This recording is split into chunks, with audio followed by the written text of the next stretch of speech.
So I just saw a new movie on Netflix. Hey, I found something. Are you ready?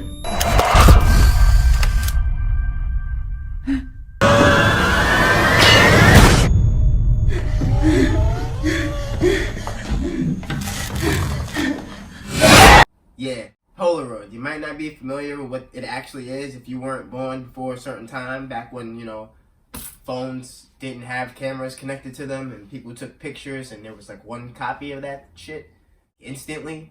It was pretty cool. They still sell it now. It's kind of like a novelty thing, but we're off topic. Polaroid was originally a short film that came out in 2015. That was made into a feature-length film in 2017. It was released in Brazil. Then they got a redistribution through Netflix just recently, and I think it just came out, like, I don't know. It said new.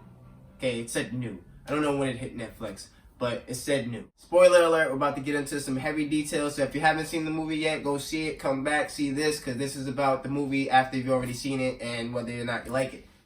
Our movie is basically like a cross between Final Destination and The Ring, because you have this camera that you take pictures of people with. What is that? It's a camera. Are you ready?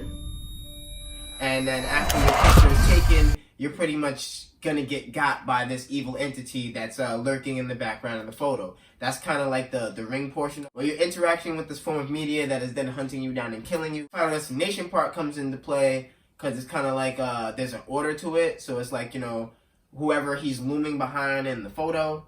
Like if you take a group photo, it's me and like fucking two other people. Whoever he's behind first is who he's gonna go get.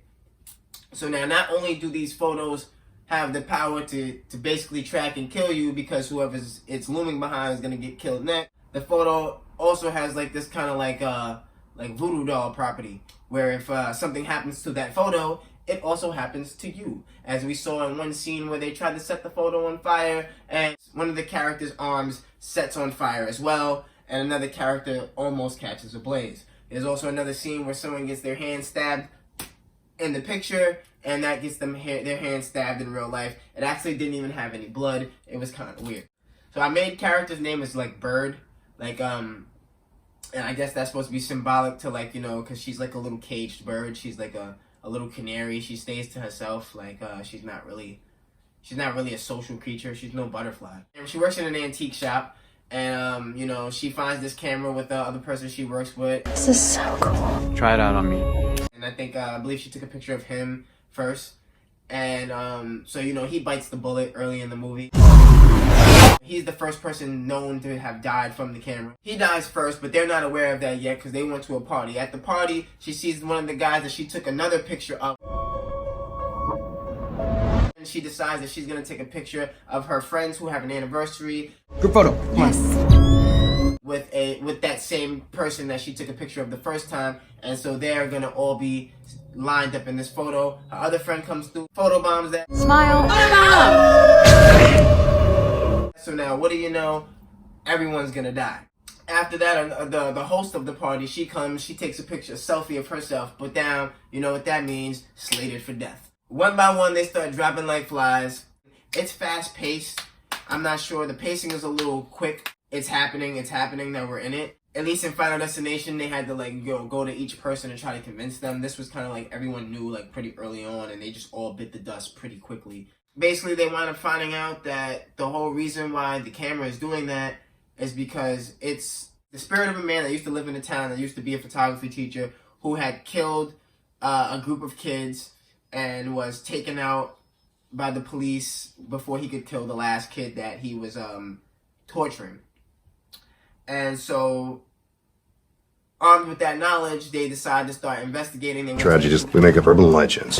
Except this wasn't an urban legend, this was real. The police said to leave it alone after another one of their friends had already been killed, so they went to go see the last known relative of that individual, which was his wife. They started talking to her about it. She claimed that the camera belonged to her daughter, and that the father was actually getting revenge for the kids that teased the daughter from using the camera too much and kind of just created this dorky personality, what have you, and that he was kind of just looking for revenge, and that's everything was about revenge. So now, convinced that this plot is about revenge, they then bump into the police chief again that they had tried to tell the story to, and found out that he was in fact the last survivor of the incident, and decide that they're going to get his picture taken so that he can be got by the monster. So after taking his picture, he then confesses to them that what the wife says is not true, and that actually the kids were trying to save the girl from the dad, who was taking promiscuous pictures of her and probably sexually abusing her or what have you, and he kind of didn't want that to happen, so he tried to attack and kill all of them, and he succeeded except for one. So now, having had his photo taken, the police chief gets bodied.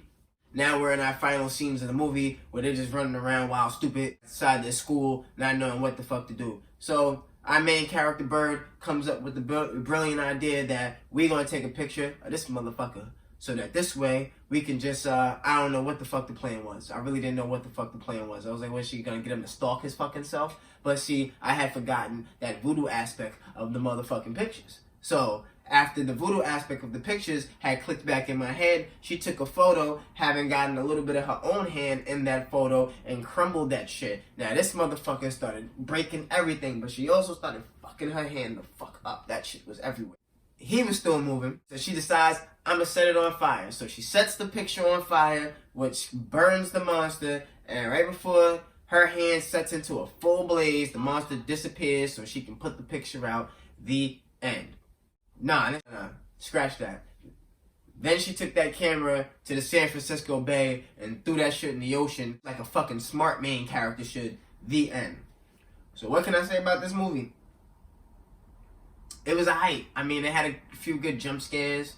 It definitely wasn't the best movie I ever seen.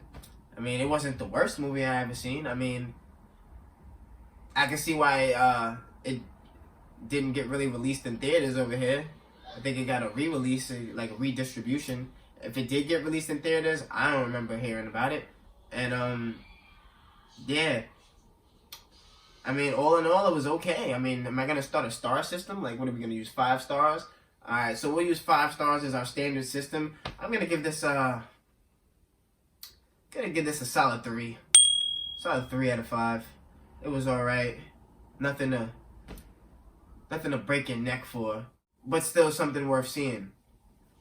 So if you're scrolling through Netflix this weekend, or whatever weekend you watch this, whatever frickin' year you're watching this video in, and you haven't seen it, then just look for the movie Polaroid. It's a little nostalgic towards Polaroid cameras. If you've never used one or seen one, you maybe want to go get out. Maybe not after watching this movie. You probably won't want to go get one. But if you do, you know, it's a cool thing. We used to like it. You shake it, it develops. It was amazing. It used to fucking blow our minds, right?